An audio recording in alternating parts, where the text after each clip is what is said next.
Hey guys, now if you've seen my previous videos, you know that I normally don't talk into the camera that often, but for this specific video, I felt it was important for me to do so, as this is a topic that I feel isn't addressed that much, and one that could potentially help out a lot of people, which is how to mentally deal with the injuries that you are currently dealing with.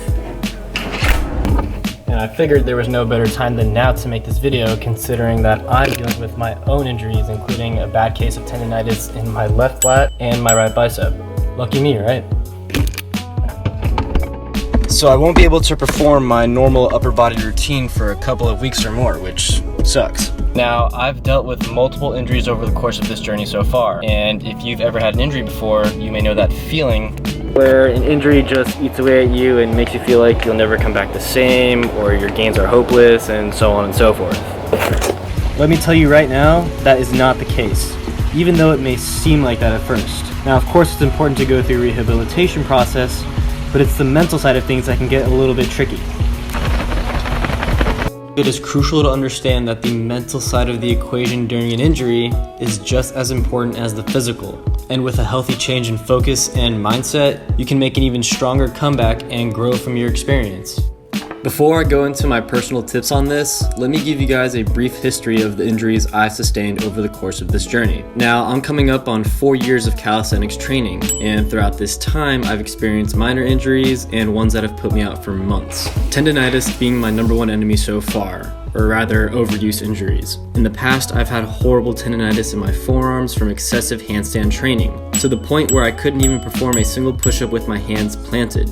This actually happened twice. I've dealt with a nasty muscle strain in my right bicep from forcing planche progressions that I wasn't ready for, some muscular imbalances that led to further injuries, and even a bulged disc in my neck that began pressing on a nerve, affecting my training. That bulged disc actually surfaced from an injury that I sustained many years ago, but just happened to begin affecting me around last year. Overall, I've been in that unbearable position where an injury makes you feel a sense of hopelessness with your training. I didn't realize this at the time, but some of my earlier injuries were essentially the most important teachers I've had on this journey to date.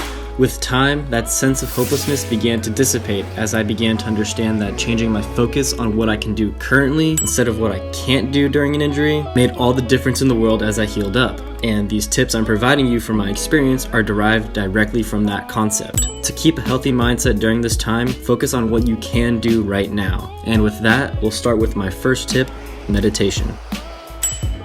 Now, I only recently began my meditation practice back in 2020 while dealing with the effects of my disc bulge. A buddy of mine recommended me this book by Dr. Joe Dispenza called Breaking the Habit of Being Yourself. And to sum it up, it's essentially a deep dive on the physiological and positive effects meditation has on your mind and body and how it works. After reading the book and developing an understanding of how meditation can positively affect your life, I began implementing the techniques provided in the book. Using a guided meditation, I'd sit in a chair, preferably a dark room, and practice open focus meditation for 20 minutes.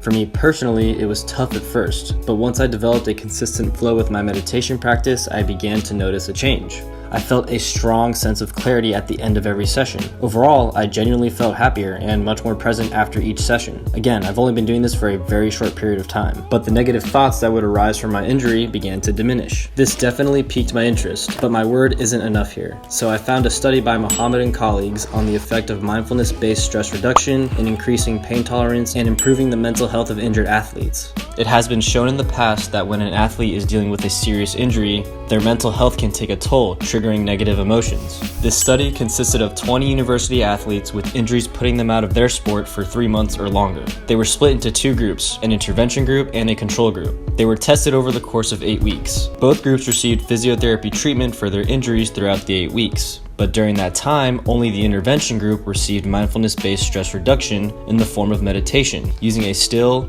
mindful, and body scan meditation technique within a quiet space that lasted a total of 90 minutes once a week, along with an at-home 20 to 30 minute guided meditation to follow per day. The control group strictly received just physiotherapy treatment. A cold pressor test was used prior to the first week to measure their current pain tolerance, and other forms of measurement were used to assess mental health and awareness. At the end of the 8 weeks, the intervention group not only showed a significant increase in pain tolerance, but also showed an increase in mindful awareness. Both groups, however, showed a similar decrease regarding stress and anxiety, and showed an increase in positive moods, which could be due to the physiotherapy treatment. Either way, regular practice of mindfulness meditation has been shown to increase an injured athlete's ability to help regulate their emotions. Siegel stated that mindfulness application leads to combating emotional dysfunction, a reduction in negative attitudes, a capability to regulate emotion, and an improvement in patterns of thinking. At the end of the day, there are multiple meditation techniques, books on meditation, and so on. Personally, I feel there's no need to complicate things. Find a guide if you choose to do so and give it a shot. You got nothing to lose and can truly benefit physically and mentally from meditating, especially during an injury. Now, on to my next tip: alternative training. To put it simply, train areas that are still healthy. This can work for resistance training and mobility work. Of course, speak with a physical therapist if possible beforehand to see what you can do without increasing the chances of aggravating your current injury. In my case, I won't be able to perform variations of upper body pulling and pushing work.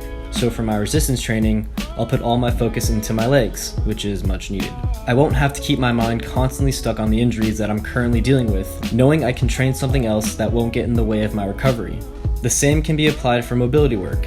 I can still work on my mobility and flexibility goals during this time. Back when I was dealing with my first case of tendonitis in my forearms, I felt lost in my training. But that was when I really started to explore the world of mobility work. I began exploring yoga and mobility routines from Gabo Saturno and Tom Merrick while healing up. Their routines kept my mind focused and of course helped me develop my overall mobility. So I am grateful for them. You should also view rehab work as alternative training. If you have a routine for your rehab work, treat it as you would your normal training in the sense that it's just as important. So find what you can do and get to it. Keep your mind off the injury and focus on your new training. On to my next tip, journaling. Believe it or not, journaling about the experience of your injury and how you're going to deal with it, especially one that is severe and going to take a good amount of time to heal, carries benefits. Now, I've personally journaled about my meditation sessions, my workouts, the current sensations of my injuries, and how my rehab is going. For me, getting my thoughts out on paper felt like I no longer had to hold on to them, and looking back on previous entries helped me keep track of myself. I dug deeper on journaling during stressful events such as injuries and found a study by Ulrich and Leckendorf on journaling about stressful events, effects of cognitive processing, and emotional expression. It has been shown in the past through previous research that writing about stressful events helped individuals mentally and physically, leading to a decrease in stress, depression, less illness-related symptoms, and an improvement in immune function, which is amazing. But how would we approach this? To save time, I'll leave a short summary of the study below and a link for it. But journaling using cognitive processing and emotional expression rather than just emotional expression tends to show a significant increase in positive growth. For example, instead of journaling about your feelings after a severe injury, which could more than likely be negative, journal your thoughts and feelings of the situation you are in, along with how you are coping with it and what you believe can help you deal with it. Applying this can make all the difference in the world. This does not need to be daily. Even just twice a week can make a difference. A step in a positive direction is better than no steps at all. Now my fourth tip, studying. So you're injured and won't be able to train as you normally would for however long. Well, there's no better time than now for mental gains. Whatever it may be, use this time to learn something new or improve on subjects you want to learn more about. Those of you who are genuinely interested in learning more about the human anatomy or programming for calisthenics training, I have 2 books I personally enjoy using that you might be interested in. For anatomy, I've enjoyed using this book by Andrew Bale called Trail Guide to the Body. It is a palpatory-based anatomy book, meaning you not only get to learn about the musculoskeletal anatomy, but also learn how to locate muscles, bones, tendons, and more. It is a partner-based book though, so alone isn't very ideal, but overall provides you what you need if you're interested in learning more about the musculoskeletal anatomy. For calisthenics programming, I've been reading Overcoming Gravity by Stephen Lowe. As stated on the cover, it's a systematic approach to gymnastics and bodyweight strength. I highly recommend this book to anyone looking to further their knowledge in bodyweight strength training and training in general. He covers topics including principles of bodyweight training, common bodyweight training injuries, intro to programming, and so much more. This book, in my opinion, is an absolute goldmine for any calisthenic athlete. Whether you are a beginner or advanced, this book covers a variety of topics that can help you understand and program for a strength-based bodyweight routine. Now onto my final tip, and to put all of this together, make a plan.